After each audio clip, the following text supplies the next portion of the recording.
OPS மற்றும் முதல்வர் ஸ்டாலின் இணைந்து மீடியா சந்திப்பு, திடீர் பரபரப்பு, கொண்டாட்டத்தில் அறிவாலயம். அதாவது அதிமுகவின் முக்கிய முகங்களில் ஒருவரான ஓ பன்னீர்செல்வம் அவர்களுக்கு தற்போது அடுத்தடுத்த அரசியல் பின்னடைவுகள் ஏற்பட்டு வருகின்றன.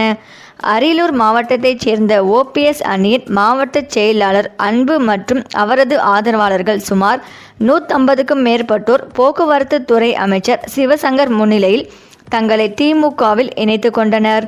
தேர்தல் நெருங்கி வரும் வேளையில் கூட்டணி குறித்த தெளிவான முடிவை எடுப்பதில் ஓபிஎஸ் காலதாமதம் செய்து வருவதால் அவரது அணியில் உள்ள நிர்வாகிகள் கடும் அதிருப்தியில் இருப்பதாக கூறப்படுகிறது.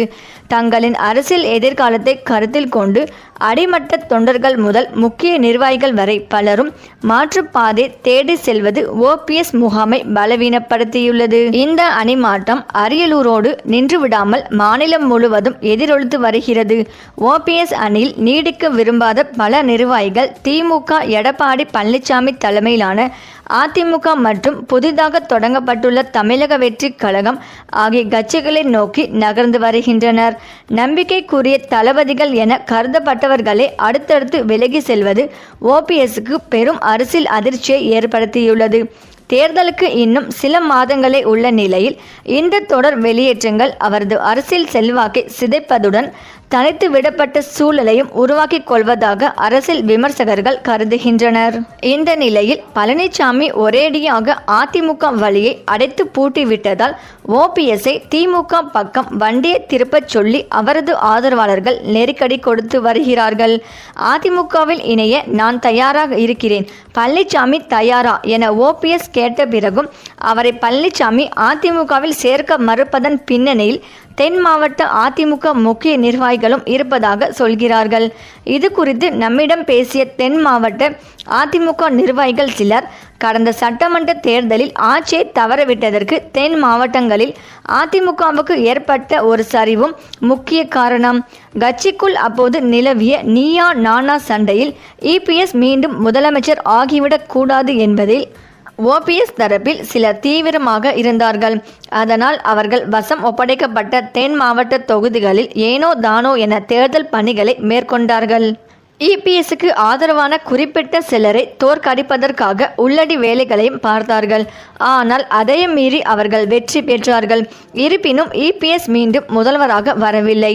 இதையெல்லாம் மனதில் வைத்துதான் தேர்தல் முடிந்ததுமே தென் மாவட்ட அதிமுக முக்கிய நிர்வாகிகள் இருவர் ஒற்றை தலைமையாக இபிஎஸ் வர வேண்டும் என்ற கோஷத்தை முதல் குரலாக எழுப்பினார்கள். அதன் பிறகு ஓபிஎஸ் எப்படி ஓரங்கட்டப்பட்டார் என்பது ஊருக்கே தெரியும். ஆக இப்போது இபிஎஸ்ஐ நினைத்தாலும் தென் மாவட்டங்களில் இருக்கும் நிர்வாகிகள் சிலர் ஓபிஎஸ்ஐ மீண்டும் உள்ளே கொண்டு வர விடுவதாய் இல்லை என்றனர். ஓபிஎஸ் ஆதரவாளர்களோ என்ன பண்றதுனே தெரியல, பழனிசாமி கட்சிக்குள் சேர்க்க முடியாது என்று சொன்ன பிறகு அடுத்த என்ன செய்வது என மாவட்ட வாரியாக விசுவாசிகளிடம் கருத்து கேட்டு வருகிறோம். திமுகவுக்கு செல்வதா, தாவேகா பக்கம் போவதா, அல்லது அந்த இரண்டில் ஒரு கட்சியுடன் கூட்டணி அமைத்து போட்டியிடுவதா என பலவிதமான ஆலோசனைகள் நடக்கின்றன. தாவேகாவில் சேர்ந்தாலோ அல்லது அந்த கட்சியுடன் கூட்டணி அமைத்து போட்டியிட்டாலோ அதிமுக தோற்க காரணமாக இருப்போமே தவிர அதெல்லாம் நமக்கு எந்த பயனும் இருக்காது என பெரும்பாலான நிர்வாகிகள் ஓபிஎஸ்ஸிடம் கருத்து சொல்லி இருக்கிறோம். இதற்கு பதிலாக திமுகவில் இணைந்தால் உங்களுக்கு அமைச்சர் பதவி கிடைப்பதுடன் ஆதரவாளர்கள் சிலருக்கு எம்எல்ஏ ஆகும் வாய்ப்பும் கிடைக்கும் என்று அவருக்கு எடுத்து சொல்லி இருக்கிறோம். இனிமேல் இறுதி முடிவு எடுக்க வேண்டியது ஓபிஎஸ் தான் என்றனர் நிர்வாகிகள். மேலும் ஓபிஎஸ் என்றாலே இரட்டை இலை சின்னம் என்ற எண்ணம் முக்குளத்தூர் சமுதாய மக்கள் மத்தியில் ஆழமாக பதிந்துவிட்டது. அதிமுகவில் இருந்து நீக்கப்பட்ட முன்னாள் முதல்வர் ஓபிஎஸ்ஐ மீண்டும் கட்சியில் சேர்க்க வாய்ப்பில்லை என அதிமுக பொதுச் செயலர் எடப்பாடி கைவிரித்து விட்டார். தனி கட்சி துவங்கினால் கூட்டணியில் சேர்த்து சீட் வழங்குவதாக ஓபிஎஸ்ஸிடம் டெல்லி பாஜக தலைமை அறிவுறுத்தியது. இதை ஓபிஎஸ் நிராகரித்து விட்டார். இதனையடுத்து ஓபிஎஸ்ஐ தங்களுக்கு சாதகமாக பயன்படுத்த திமுக தலைமை வியூகம் வகித்து வருகிறது. அவரை கூட்டணியில் சேர்த்து 3 தொகுதிகள் வழங்கவும் பரிசீலித்தது.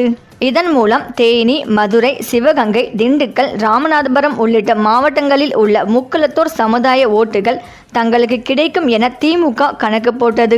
இந்த நிலையில் திமுகவில் ஓபிஎஸ் சேர்ந்தாலோ அல்லது கூட்டணி வைத்தாலோ அவரது ஆதரவு ஓட்டுகள் திமுகவிற்கு கிடைக்காது என திமுக நடத்திய ரகசிய சர்வேயில் தெரிய வந்துள்ளது. இது குறித்து திமுக நிர்வாகி ஒருவர் கூறுகையில், ஓபிஎஸ் என்றாலே இரட்டை இலை சின்னம் என்ற எண்ணம் முக்குளத்தோர் சமுதாய மக்கள் மத்தியில் ஆழமாக பதிந்துவிட்டது. இதனால்தான் கடந்த மக்களவை தேர்தலில் ராமநாதபுரம் தொகுதியில் பலாப்பழம் சின்னத்தில் போட்டியிட்டு அவர் தோல்வியடைந்தார். மேலும் அவரை முன்னாள் முதல்வர் ஜெயலலிதாவின் தீவிர விசுவாசியாக தென் மாவட்ட மக்கள் பார்க்கின்றனர். எனவே திமுகவில் ஓபிஎஸ் சேர்ந்து உதயசூரியன் சின்னத்தில் போட்டியிட்டால் வழக்கமாக அவருக்கு கிடைக்கும் ஓட்டுகள் கிடைக்காது. அதே நேரத்தில் அதிமுகவில் இருந்து ஓரங்காட்டப்பட்ட ஓபிஎஸ் தனித்து நின்றால் அவர் மீது மக்களுக்கு அனுதாபம் ஏற்படும். அதிமுக ஆதரவு ஓட்டுகளை அவர் பிரிப்பதால் திமுக வெற்றியை எளிதாக்கும். ஓபிஎஸ் போட்டியிடாமல் ஒதுங்கினாலும் இதுதான் நடக்கும்.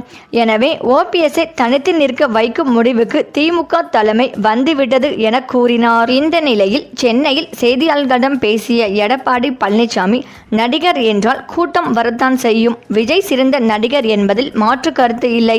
சிறந்த அரசியல்வாதி நாங்கள்தான். 41 உயிர்கள் பறிபோய் இருக்கிறது. அவரை பார்க்க வந்தால்தான் இறந்தார்கள். அவர்களுக்கு ஆறுதல் கூட தெரிவிக்க முடியவில்லை. கட்சி நடத்தி என்ன செய்வது? எல்லாவற்றையும் விட்டுவிட்டு வந்ததாக விஜய் சொல்கிறார். யாருக்காக அதனை விட்டுவிட்டு வந்தார்? கரூர் சம்பவத்தின் போது பாதிக்கப்பட்ட மக்களை சந்திக்காத விஜய் ஒரு தலைவரா என்று காட்டமாக பதிலளித்தார். இந்த நிலையில் பாஜக மாநில துணைத் தலைவர் குஷ்பு செய்தியாளர்களை சந்தித்தார். அப்போது விஜய் நடனமாடியது குறித்து பாஜக மாநில தலைவர் நயினார் நாகேந்திரன் விமர்சனம் செய்தது குறித்து கேள்வி எழுப்பப்பட்டது. அதற்கு பதிலளித்த குஷ்பு, யார் விமர்சனம் செய்தார்களோ அவர்களிடம்தான் கேள்வி எழுப்ப வேண்டும்.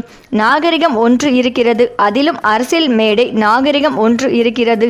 சாதாரண நடிகராக மேடையில் நடனம் ஆடினால் அது வேறு.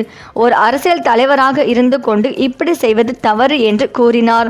விஜய் என்னதான் அரசியல் கட்சி தலைவராக இருந்தாலும் அவரை ஒரு நடிகராக, ஒரு டான்சராக தான் மக்கள் பார்க்கிறார்கள் என்று குஷ்பு கூறினார். முன்னதாக சென்னை பனையூரில் தாவேகாவின் 3ஆம் ஆண்டு தொடக்க விழா நேற்று கொண்டாடப்பட்டது. அப்போது அக்கட்சி தலைவர் விஜய் கலந்து கொண்டார். விழாவின் தொடக்கத்தில் பாடகர் வேல்முருகன் விஜயை பார்த்து தளபதி வாழ்க, தளபதி வாழ்க என பாடல் பாடவே விஜய் நடனமாடினார். இதனை கண்டு தாவேகா நிர்வாகிகள் மற்றும் கட்சி தொண்டர்கள் உற்சாகம் அடைந்தனர். அந்த நிகழ்ச்சியில் பேசிய விஜய், திமுக தீய சக்தியை வீழ்த்த தூய சக்தி தாவேகாவால் மட்டும்தான் முடியும் என்று கூறினார். தொடர்ந்து பேசிய அவர், மாபெரும் மக்கள் சக்தியாக நமது அணி ஒரு பக்கம், அடுத்த திமுக தலைமையில் மற்ற கூட்டணி கட்சிகள் ஒரு பக்கம், அடுத்து பாஜக தலைமையில் மற்றும் பலர் என்று அதிமுகவின் பெயரை குறிப்பிடாமல் விமர்சித்தார். இதற்கு பதிலளித்த பாஜக மாநில தலைவர் நயினார் நாகேந்திரன், விஜய்க்கு டான்ஸ் ஆடத்தான் தெரியும், தலைவராக ஒன்றுமே தெரியாது என்று கூறினார். இந்த நிலையில் தற்போது ஓபிஎஸ் முதல்வர் ஸ்டாலின் இணைந்து மீடியா சந்திப்பு நடத்த உள்ளதாகவும் தற்போது தகவல் வெளியாகியுள்ளது. இந்த தகவலானது பிரதமர் மோடியும் எடப்பாடியையும் அதிர்ச்சியில் ஆழ்த்தியுள்ளது என அரசியல் வட்டாரத்தில் பரபரப்பாக பேசி வருகின்றனர். சரி, இந்த வீடியோ பற்றிய உங்கள் கருத்துக்களை கமெண்ட்ல சொல்லுங்க. மேலும் இந்த வீடியோ உங்களுக்கு பிடித்திருந்தால் லைக் பண்ணுங்க, ஷேர் பண்ணுங்க, மறக்காம நம்ம சேனலை சப்ஸ்கிரைப் பண்ணிக்கோங்க. நன்றி.